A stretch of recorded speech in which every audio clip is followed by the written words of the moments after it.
ಒಬ್ಬ ರೈತನಿಗೆ ಒಂದು ವರ ಸಿಕ್ಕಿರುತ್ತೆ. ಆದರೆ ಆ ವರನೇ ಅವನ ಸಂತೋಷನ ಕಸಿದ್ಕೊಂಡ್ಬಿಟ್ಟಿರುತ್ತೆ. ಯಾಕೆ ಅಂತ ಗೊತ್ತಾ?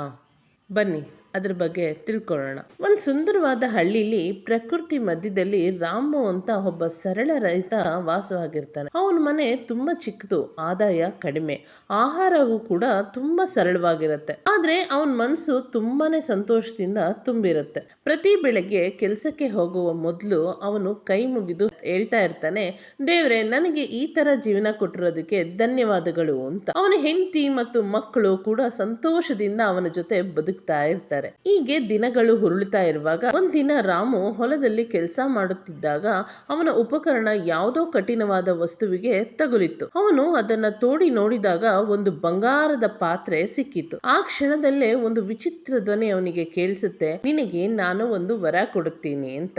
ರಾಮು ಬೆಚ್ಚಿ ಬೀಳ್ತಾನೆ. ಅವನ ಮನಸ್ಸಿನಲ್ಲಿ ಹಲವಾರು ಆಲೋಚನೆಗಳು ಶುರುವಾಗುತ್ತೆ. ಹಣ ಕೇಳಿದ್ರೆ ನಾನು ಶ್ರೀಮಂತನಾಗಿ ಬಿಡ್ತೀನಿ, ದುಡ್ಡು ಮನೆ ಇದ್ರೆ ಗೌರವ ಸಿಗುತ್ತೆ ಅಂತ. ಅವನು ಮನೆಗೆ ಬಂದು ಈ ವಿಷಯನ ತನ್ನ ಹೆಂಡತಿ ಹತ್ರ ಹೇಳ್ತಾನೆ. ಅವಳು ಶಾಂತವಾಗಿ ಹೇಳ್ತಾಳೆ, ನಾವು ಈಗಲೇ ಸಂತೋಷವಾಗಿದ್ದೀವಲ್ವಾ, ಇನ್ನೇನು ಬೇಕು? ಆದರೆ ಈ ಬಾರಿ ರಾಮುವಿನ ಮನಸ್ಸು ಅಸ್ಥಿರವಾಗಿರುತ್ತೆ. ಆ ರಾತ್ರಿ ಅವನಿಗೆ ನಿದ್ರೆನೇ ಬರಲ್ಲ. ಜೀವನವನ್ನ ಹೋಲಿಸೋಕೆ ಶುರು ಮಾಡ್ಕೊಳ್ತಾನೆ. ಮತ್ತೆ ಮುಂದಿನ ದಿನ ಅವನು ತೀರ್ಮಾನ ಮಾಡ್ತಾನೆ. ರಾಮು ಬಂಗಾರದ ಪಾತ್ರೆಯ ಬಳಿ ಹೋಗಿ ಹೇಳ್ತಾನೆ, ನನಗೆ ಅಪಾರವಾದ ಬಂಗಾರ ಬೇಕು ಅಂತ. ಆ ಕ್ಷಣದಲ್ಲಿ ಅವನ ಚಿಕ್ಕ ಮನೆ ದೊಡ್ಡ ಅರಮನೆ ಆಗುತ್ತೆ. ಎಲ್ಲೆಡೆ ಬಂಗಾರ ತುಂಬೋಗ್ಬಿಡುತ್ತೆ. ಅವನು ಶ್ರೀಮಂತನಾದ. ಹಾದಿಯಲ್ಲಿ ಅವನು ತುಂಬಾ ಸಂತೋಷಪಟ್ಟನು. ಆದರೆ ನಿಧಾನವಾಗಿ ಅವನು ಹೊಲಕ್ಕೆ ಹೋಗುವುದನ್ನ ನಿಲ್ಲಿಸ್ಬಿಡ್ತಾನೆ. ಜನರ ಜೊತೆ ಮಾತಾಡೋದನ್ನು ಕೂಡ ಕಡಿಮೆ ಮಾಡಿಬಿಡ್ತಾನೆ. ತನ್ನ ಸಂಪತ್ತನ್ನ ಕಳೆದುಕೊಳ್ಳುವ ಭಯ ಕೂಡ ಅವನಿಗೆ ಶುರುವಾಗ್ಬಿಡುತ್ತೆ. ಮನೆಯಲ್ಲಿ ನಗು ಕಡಿಮೆ ಆಗುತ್ತೆ. ಅವನ ಮನಸ್ಸು ತುಂಬಾ ಖಾಲಿಯಾಗೋಕೆ ಶುರುವಾಗುತ್ತೆ. ಅವನಿಗೆ ತನ್ನ ಆಸ್ತಿ, ತನ್ನ ಅಂತಸ್ತನ್ನೆಲ್ಲ ಕಾಪಾಡೋದೇ ಒಂದು ದೊಡ್ಡ ಪರೀಕ್ಷೆ ಆಗ್ಬಿಡತ್ತೆ. ಅವನ ಜೀವನದ ನೆಮ್ಮದಿನೇ ಹಾಳಾಗೋಗ್ಬಿಡತ್ತೆ. ಒಂದು ರಾತ್ರಿ ಅವನು ಅರಮನೆಯ ಕಿಟಕಿಯ ಬಳಿ ನಿಂತ್ಕೊಂಡಿರ್ತಾನೆ. ಅಲ್ಲಿ ಅವನು ನೋಡಿದ್ದು ಅವನ ಜೀವನವನ್ನೇ ಬದಲಿಸ್ಬಿಡುತ್ತೆ. ಅಲ್ಲಿ ಒಬ್ಬ ಬಡ ರೈತ ತನ್ನ ಕುಟುಂಬದ ಜೊತೆ ಸ್ವಲ್ಪ ಆಹಾರವನ್ನ ಹಂಚಿಕೊಂಡು ನಗು ನಗುತ್ತಾ ಊಟ ಮಾಡ್ತಾ ಇರ್ತಾರೆ. ಅವರಿಗೆ ಹೆಚ್ಚು ಏನೂ ಇರಲಿಲ್ಲ, ಆದರೆ ಅವರ ಮುಖದಲ್ಲಿ ನಿಜವಾದ ಸಂತೋಷ ಇರುತ್ತೆ.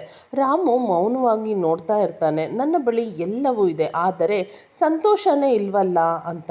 ಅವರ ಬಳಿ ಕಡಿಮೆ ಇದೆ, ಆದರೆ ಮನಸ್ಸು ಸಂತೋಷದಿಂದ ತುಂಬಿದೆ ಅಂತ ಯೋಚನೆ ಮಾಡ್ತಾನೆ. ಮುಂದಿನ ದಿನ ರಾಮು ದೊಡ್ಡ ನಿರ್ಧಾರನ ತೆಗೆದುಕೊಳ್ತಾನೆ. ಆದರೆ ಅದನ್ನು ಸರಿ ರೀತಿಯಲ್ಲಿ ಬಳಸಲು ಶುರು ಮಾಡ್ತಾನೆ. ಅವನು ಬಡವರಿಗೆ ಆಹಾರ ಕೊಡ್ತಾನೆ. ಆ ಹಣದಿಂದ ಅವನು ಒಂದು ದೊಡ್ಡ ವ್ಯಾಪಾರವನ್ನ ಮಾಡ್ತಾನೆ. ಆ ವ್ಯಾಪಾರದಿಂದ ಬಂದ ಲಾಭದಲ್ಲಿ ಅವನು ಬಡವರಿಗೆ ಆಹಾರ ಕೊಡೋಕೆ ಶುರು ಮಾಡ್ತಾನೆ. ರೈತರಿಗೆ ಸಹಾಯ ಮಾಡ್ತಾನೆ. ಹಳ್ಳಿಯನ್ನು ಸುಧಾರಿಸ್ತಾನೆ. ಮತ್ತೆ ತನ್ನ ಕೈಗಳಿಂದ ಕೆಲಸ ಮಾಡಲು ಶುರು ಮಾಡ್ತಾನೆ. ಹೀಗೆ ಅವನ ಮನೆ ಮತ್ತೆ ನಗುವಿನಿಂದ ತುಂಬೋಗುತ್ತೆ. ಅವನ ಕುಟುಂಬ ಮತ್ತೆ ಸಂತೋಷದಿಂದ ಇರತೊಡಗುತ್ತೆ. ಒಂದು ದಿನ ಅವನು ತನ್ನ ಕುಟುಂಬದ ಜೊತೆ ಕೂತು ಊಟ ಮಾಡ್ತಾ ಇರ್ತಾನೆ. ಅವನ ಮುಖದಲ್ಲಿ ಶಾಂತಿ ಇತ್ತು. ಅವನು ಹೇಳ್ತಾನೆ, ಸಂತೋಷವು ಹಣದಿಂದ ಇಲ್ಲ, ಹಂಚಿಕೊಳ್ಳುವ ಮನಸ್ಸಿನಲ್ಲಿ ಇದೆ ಅಂತ. ನಮಗೆ ಇರುವುದನ್ನು ಮೌಲ್ಯ ಮಾಡಬೇಕು. ಅದನ್ನ ಹಂಚಿಕೊಂಡಾಗ ನಿಜವಾದ ಸಂತೋಷ ಸಿಗುತ್ತದೆ. ಕೇಳಿದ್ರಲ್ಲ ಸ್ನೇಹಿತರೆ, ಈ ಕತೆ ನಮಗೆ ಒಂದು ಮಹತ್ವದ ಪಾಠವನ್ನ ಕಲಿಸುತ್ತೆ. ಸಂತೋಷವು ಹಣದಲ್ಲಿ ಇಲ್ಲ ಅಥವಾ ದುಡ್ಡು ಮನೆಗಳಲ್ಲಿ ಇಲ್ಲ. ನಿಜವಾದ ಸಂತೋಷವು ನಮಗೆ ಇರುವುದನ್ನು ಮೆಚ್ಚಿಕೊಳ್ಳುವುದರಲ್ಲಿ ಇದೆ. ಮತ್ತಷ್ಟು ಮುಖ್ಯವಾಗಿ ಅದನ್ನು ಇತರರ ಜೊತೆ ಹಂಚಿಕೊಳ್ಳುವ ಮನಸ್ಸಿನಲ್ಲಿ ಇದೆ. ನಮಗೆ ಇರುವುದನ್ನು ಮೌಲ್ಯ ಮಾಡದೇ ಇದ್ದರೆ ಎಷ್ಟೇ ಸಂಪತ್ತು ಇದ್ದರೂ ಮನಸ್ಸು ಖಾಲಿಯಾಗಿ ಇರುತ್ತದೆ. ಆದರೆ ಹಂಚಿಕೊಂಡಾಗ ಸಣ್ಣ ಜೀವನವು ದೊಡ್ಡ ಸಂತೋಷವಾಗುತ್ತದೆ. ಈ ನನ್ನ ಕತೆ ನಿಮಗೆ ಇಷ್ಟವಾಗಿದ್ದರೆ ದಯವಿಟ್ಟು ಶೇರ್ ಮಾಡಿ, ಸಬ್ಸ್ಕ್ರೈಬ್ ಮಾಡಿ, ಕಮೆಂಟ್ ಮಾಡಿ.